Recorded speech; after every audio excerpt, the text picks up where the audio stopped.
Brutally honest, what is going to happen in your life in the year of the horse? If you're not ready for this message, you can scroll on by. There is going to be some sort of expansion when it comes to your career, business, or education. You are no longer just planning things. You're taking whatever you've created and moving one step forward. It's the year of the horse. It's also a sun year. You might not be so forgiving this year. There's going to be a really important decision to make in regards to a relationship. Feels like you can't figure out if you want to go left or right. It's so funny because I said it's the year of the sun. Overall, this is going to be an amazing year for you. People feel like the sun is shining where you go. People feel like you are leveling up in your life. But sometimes with growth comes discomfort. You're not going to be able to take everybody with you where you are going. First house, your identity, the way you look, your confidence, all of this is going to have a massive transformation. I'm seeing a lot more focus on routine. I'm seeing maybe you're cooking more at home as well. Sixth house, again, this is so funny because this goes with the Five of Swords. Sixth house is enemies. So enemies are going to come into the open, but they'll be there. They will be revealed to you. If last year you were in the shadows, in 2026 you are the main character. People are going to be perceiving you as extremely feminine, Cancer and Virgo. People are saying, oh, you're the type of person I want to wife up. That's how they're thinking and perceiving you. Virgo, this is like almost like too good to be true. So people are looking at you and they're like, you're perfect. It's funny because this is also a manifestation of your own perfectionism. You're going to work extremely hard this year and it's going to pay off, like in every aspect. Your health, your work. Enlightenment, this is expansive transformation. The sky is going to be the limit. There's going to be uncomfortable changes, things you're saying goodbye to for this to happen. Do you see why the year of the snake cut off so many things? If you overcome your indecision, you are going to be rewarded in more ways than you could have expected. Communication is key. This is about going out and asking for what you want, learning from others. This year you are socializing a lot more, making friends. Let's dig deeper and look at your love life in part 2. The person you're going to be in a relationship with next will have a very intense scorpionic gaze. They easily have people crush on them. I feel like you are going to be like, oh no, this person has me exactly where I want them. It's the Scorpio effect, and how did this person even attain that level of magnetism? It actually takes a lot of strife, a lot of turmoil, transformation to have that effect on people. So there's a lot more to this person than on the surface. They'll be popular, have a varied taste in music. This person likes to party hard, work hard, but they've also been the one to kind of like carry the burdens and responsibilities of their family. They are the true ultimate definition of a provider in relationships and in family. One of the best traits of Jaista, the nakshatra I'm channeling from Vedic astrology, physically is their eyes. They're not going to be a very private couple. I'm seeing a lot of people around you, so you're going to be moving in a lot of social circles with this person, even if that's not, oh my god, group date, bottom of the deck, even though that's not what you're used to. Yeah, I'm seeing like double dates. They're pretty adventurous. They're gonna want to try new things with you, explore destinations. This person's pretty intense. They're pretty driven. They might drive fast, something to do with cars. They could really be into cars.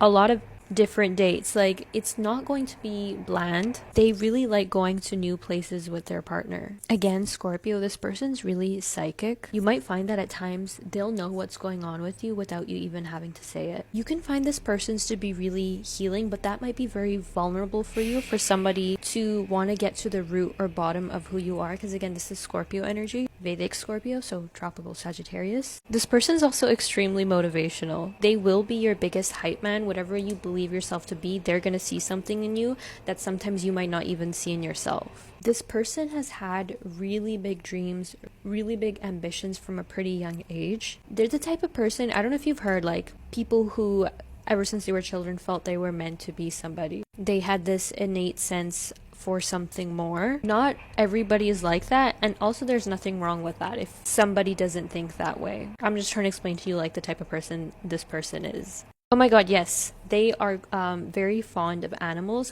One thing we see with Jaista also is care for the unfortunate, so they can be charitable. When they get like older, they might even have their own like foundation or charity.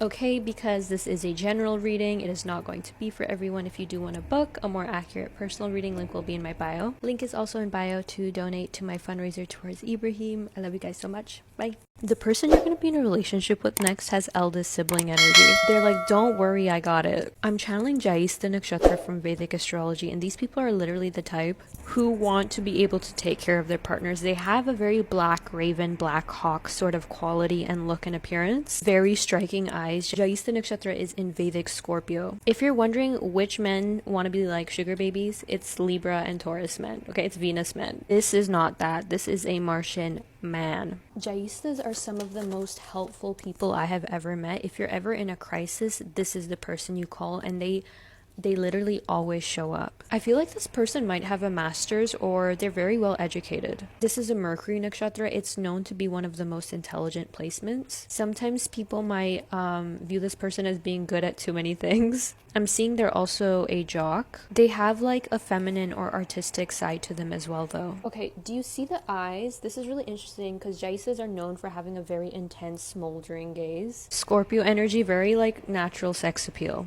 Oh, they literally mean business. They're trying to put a rock on you. This is very Jaista coded. They literally fantasize about like making this huge purchase. Because remember, the energy I'm channeling likes to be on top, likes to be the winner. I'm not seeing for everybody this is going to be your next relationship. What I'm seeing, this is your marriage partner that I'm channeling. This person makes a really good host. They like having their friends and family over. Type of person who really wants to socialize. They can almost have a socialite energy, right? So for some of you, this person comes from even a level of wealth or connections, and they're gonna know a lot of different circles. They're like, they don't feel out of place in a party. This person's aura looks like it belongs in business wear. Like they look like they belong in work clothes or a suit. Jaista also has a strong connection to ear and earrings, so what you might notice is rings on their finger. They might even, some of you, they might have their ear pierced. Jaista is connected to goddess Alakshmi, so through Vedic astrology, we can actually see the physical appearance of somebody. Most likely, not for everyone, but for most likely, this person probably grew up with a more naturally more slender build. This is Martian energy. They can get toned pretty easily. They are the possessive and jealous type, I'm not even gonna lie. There's a connection to evil eye with this placement. They've unfortunately attracted a lot of jealousy in their lifetime, so they have found that they've had to learn how to be defensive. This can make it really hard for them to trust, especially as they get older. Some of you, this person could be a DJ. I'm seeing this is the person that everybody kind of knows. They're willing to be a workaholic so they can like taste the luxuries of life and get to experience everything they want. Brutally honest, what is going to happen in your love life in the year of the horse? If you're not ready for that, you can scroll on by. Somebody is going to be very, very jealous because you are seeing someone, dating someone, talking to someone. If you're already in a relationship, this could be you going to your partner and being like, oh, so-and-so expressed some sort of interest in me, and your partner is kind of going to be very possessive. This person who's becoming jealous is going to try to win you over. We have the free spirit, so you've honestly went through so much BS that you're at the point where you're like, I'm just going to live my best life. Like, people are looking at your free-spirited and independent energy, and it's making them want you 10 times more because you really aren't desperate. Even if you've recently been really stuck on something, that's completely going to change. You could be meeting your soul tribe this year, okay? And you're going to be living your best life with them, or this is your friends are going to come through and help you and support you. It feels very Carrie Bradshaw coded. It's also looking like you're going to run into somebody when you least expect it. Okay, Spirit is saying this is the year you let go of old connections so you can actually have your happy ending. I don't think you realize that destiny has a really big thing in store for you. I'm getting why this is difficult is because you invested a lot of time or energy into a situation. Some of you are literally going to be shocked because you just thought marriage was maybe not on the cards for you, but it's the fact that you and this person were not energetically at the same level. Like when you're vibrationally in very different places, that energy is going to clash. One person is going to be brought down regardless. It reaches a point where suffering is a choice. There are 7 billion people in the world. Do you think the person who is hurting you is truly your soulmate? You are going to be loved by someone in a way you have never been loved before, King of Cups. You might even have a belief all men are emotionally immature or incapable. You are going to have your silver lining moment where you are actually going to start to heal. Whatever you do, don't ignore the red flags. Like the universe is trying to guide you to the person you're meant to be with. You just have to follow the plan. New moon eclipse. We just had one. Expect powerful change. There's a reason why some of you have been experiencing rapid changes in your love life. Things coming to the surface. Eclipse energy is like chaotic, but it's honest. Whatever seems like it's ending or ended is quite literally only the beginning. When you meet your person, everything is going to make sense. You're going to understand why you had to go through what you had to go through. Please don't settle because the universe has a plan for you.